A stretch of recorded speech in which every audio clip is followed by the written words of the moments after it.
Hello, magandang buhay sa inyo. So, guys, may nag-inquire sa atin, taga Dagupan. So, nagpagawa po siya kay Allen Katropa.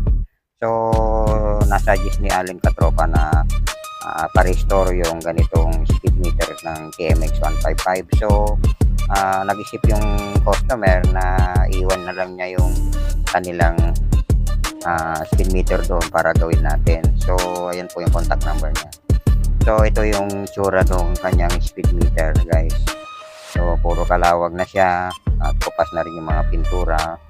So, yung ano natin, kaya natin kinalas ng ganyan kasi may nalaglag na tornilyo doon sa tapat ng pointer. Tanggal So, itong tornilyo na pinarapan natin ikalasin para makita rin natin, may balik natin kasi gagasgasin niya lahat ng panel yan habang maandar, makalug-kalug yung tornilyo.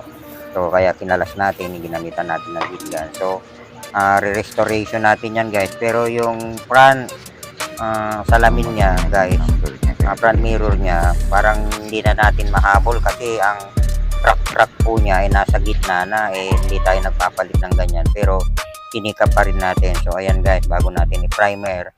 So, pinakita ko sa inyo na ilihan na natin yan. So, marapat na rin na pinturahan yan back to back para magkaroon siya ng prevention sa kalawang. So, ayan, guys, naliha ko na rin yung panel na yan.